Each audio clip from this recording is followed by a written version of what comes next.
to the point where he knew, okay, she's not giving up this line. There is no way we're getting under her to get this win. Someone better try the upstairs. And it actually cost Kevin a spot because Evans got by late in the race on the bottom. Mm-hmm. But what do? You got to try it. I mean, otherwise you're not going for the win. Right. And that's not Kevin Roberts. We'll tell you that. Everybody knows that. She got out of that car, and one of the first things she said was, they were letting me win, weren't they? No, ma'am. She didn't know what was going on behind her. No, she had no idea. One of the other neat things about the night, Victory Lane interviews. Okay, if you watch them, during the interview, we're about 10, 15 seconds in, Scott Weinbarger and her dad, Todd Miller, decide that now is a really good time to open up these 2 really big bottles of champagne and spray her. Well, it just happened to be that Sandy and I were standing there, too, and we got the champagne shower. Actually, it was a pretty cool thing to be a part of, to be there to celebrate with those guys for a first win. But, man, we went out to eat, and I'd put my arm down, was sticking to the table, and our shirts were just soaked, our hair was sticky. But what a neat thing to be a part of. What a great race. I don't know what it is with that division, but every single week they give the crowd any admission that they've paid. It's worth just watching that one class, let alone everybody else that puts on the great shows. I think a lot of it goes back to what Dom says. That is the division that is like a family out there. A real friend. That is a family out there. It doesn't matter if they're points lead racing for each other for the year. If something's broke on Dakota's car, everybody's down there working on Dakota's car to fix it or give input. If something's broke on Mackenzie's car, they're working on Mackenzie's car. Kevin's usually giving Justin bad advice on setups to slow him down. Yeah. But that's the group that those guys, week in and week out, probably have the most fun. I think that's why I'm having so much fun. I would not argue with that. I mean, when you talk about the fun that class is having, how can you not have fun with that kind of racing every single Saturday night? I think the fun off the track translates to the fun on the track. Yeah. You know what I mean? Yeah, absolutely. The respect, those guys will race each other as hard as anybody else, but it's so clean and it's so, it's great racing. Yeah, I like it. What other division are you watching guys go set up a car that they're trying to beat? Right, that's what I'm saying. It's like everybody's offering to help. It's like, wow, what a nice bunch of guys. Yeah, it's the whole division is just it's spot on. That's what it's all about right there. If that wasn't enough, Saturday night with the street stocks and Mackenzie Lockhart getting the win, did you guys, and Sam, I know you did, got a chance to sit back and watch the Wingless Sprint Series? Dom, how much of this race did you actually see? I've seen the last 5 laps of the main. Unbelievable. Fast qualifier coming in. Fast qualifier was Pat Canfield in the 25 car. It's got the Beavers logo on it and the white and orange. That. Beautiful car. Beautiful car. 16.492. Listen to this. First through 10th. Fast time was 16.492. 10th fast was 16.969. Less than half a second between the top 10 cars. Okay? Guy Weedman was second fast. Rob Lindsay, Lindsey Barney, Mark Hers, Cooper Desbians, Nate Ellerton, Tim Alberdine, Ryan Stoltz, and Gumby Batalja. Chris Batalja. Top 10 cars, .477. Less than half a second. Okay? Top 13 cars were separated by 7/10. Now, that was qualifying. Heat 1, Lindsey Barney finished first. Lindsey Barney she won Heat 1. Pat Canfield finished 6th. Okay? Let's go to the Trophy Dash. Trophy Dash was Lindsey Barney for the win. Pat Canfield finished 4th.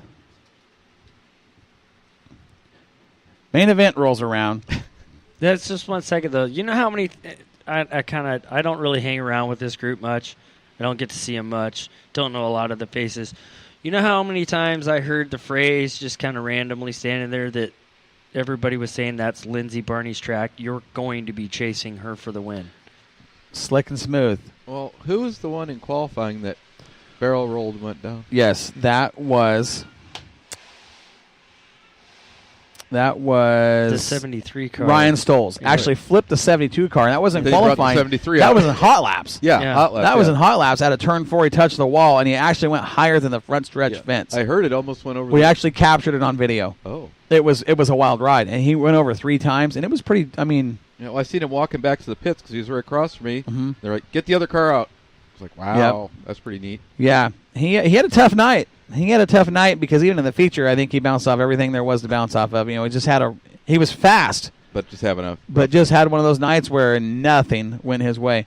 I got to tell you guys, this is the best sprint car race I've ever watched. Wings or non-wings, this was the best sprint car race I have ever watched. Lindsey Barney gets to the front. Checked out. Gone. Huge lead. Going through lap traffic. Slicing and dicing would literally come off the bottom of 4, shoot up against the wall, and then dive down into the bottom of 2 and pass 4 cars. Back it in. Back it in, right? Non-wing cars, that's how you drive them. Yeah. Big lead. Okay. Lapping cars, dealing with the 73 car we mentioned prior. Had a tough night. Out of turn 2, she's on the outside. He makes contact and spins her out. 360, Danny Sullivan style at Indy, straightens the car up, down the backstretch, and right back. Never slowed down and never lost the lead. That's awesome. Never slowed down or lost. Now, if you go to Jab Motorsports, Jab Race on Facebook, look them up. They've got their angle. Her mom was actually on the backstretch. They're coming right at her. She's got the camera on them. It's a great angle. Wait till you see it from the drone we've got up in the sky. Okay, the contact spins Lindsey. She stays in the throttle, 360, down the backstretch, and never, it looked like it was planned, I swear. It was nuts. I have never seen anybody do that. Not in a sprint car. Yeah. It was nuts. Danny Sullivan's deal in an Indy car at Daytona was at Indy was 100% luck. He was a passenger and just happened to get lucky. Mm-hmm. I don't care who you are. You cannot tell me that wasn't luck. Right. Those Indy cars are too light, too fast. Yeah. The sprint car, I'm telling you, watching her drive that car, that was driver. There was some luck, yes, but it was a lot of driver in that deal. That was cool. She was lucky in the fact that there wasn't anybody around at the moment, so she could take the track like she needed to take the track. They closed up on her. But it was all skill getting it back around and going. Yes, and not losing the speed. Okay, now they get to lap traffic.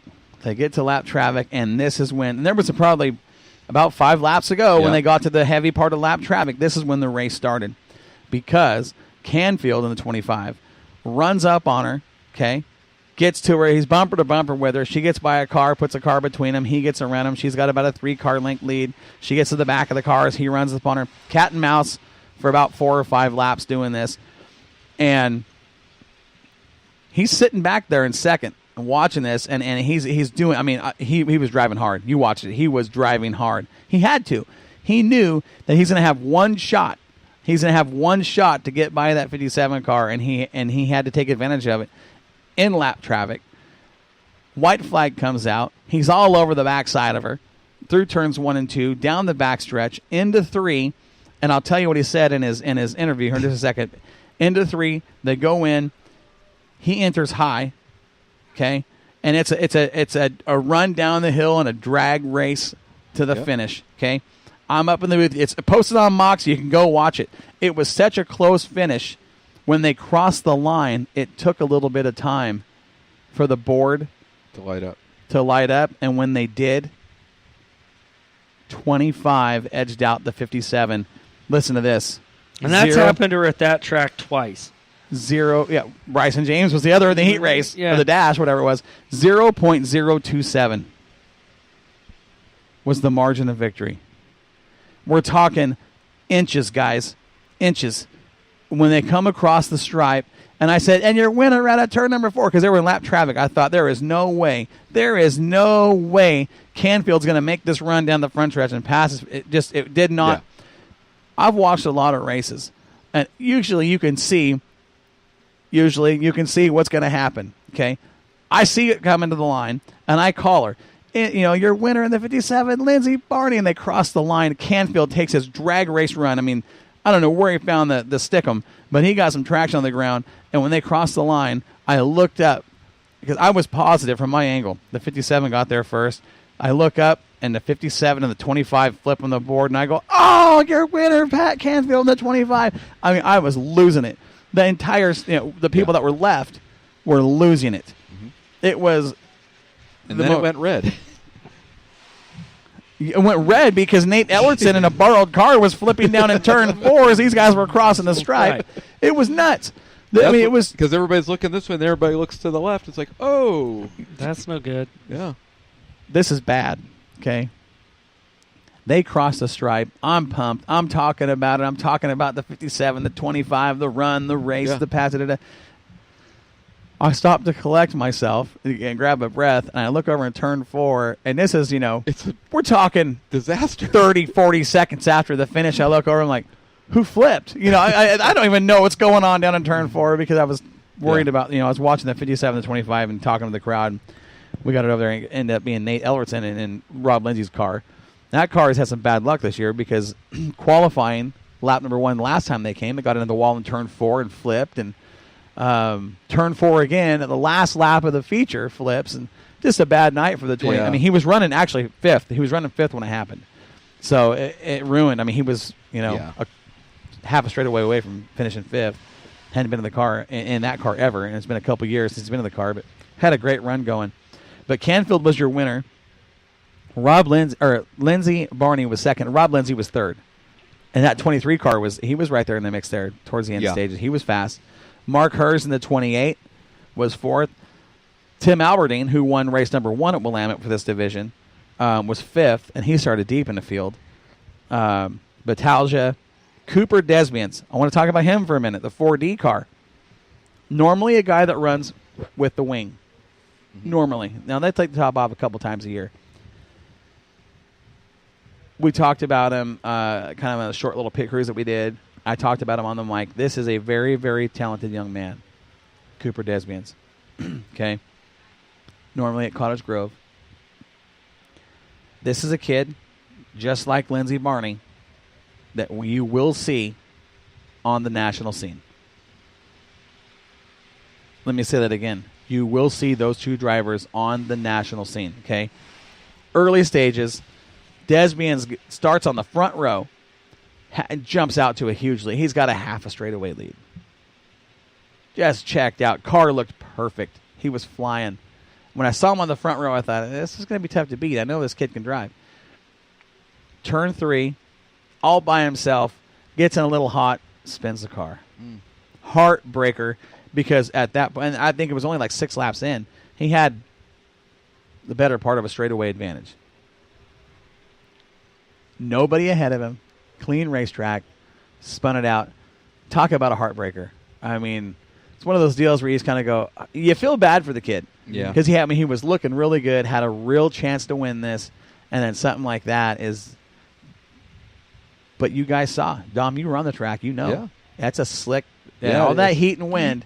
That track got awful slick Saturday night. And I found out the rear end isn't locked in the car, so. But that makes a big difference. Yeah, that's what I'm supposed to be doing soon.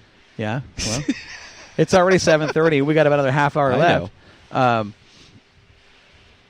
Overall thoughts on that sprint car race and what you've seen. I know you saw some video afterwards. Yeah. I want to hear what you were. Like I say, I caught the last 5 laps of it, and it was just there was so much excitement involved in the last, and I couldn't keep track of what was going on. I walked in the middle of it, and I just seen things buzz around. But like you say, there's so much action from all different angles. What were you gonna, what do you say or what do you call? I'm looking this way. Things are happening this way. There's just so much going on. It was a good time though. And then you got an announcer. It's in almost seizure mode. I lost it. Yeah. Mackenzie just won a race. Yeah. You got everything going on. Yeah. That was. Okay, so we go to dinner afterwards, right? Yeah. Sandy goes, "You want to see that video? The last 5 laps of that sprint car race?" I said, Do you want to hear it? I said, sure. Yeah,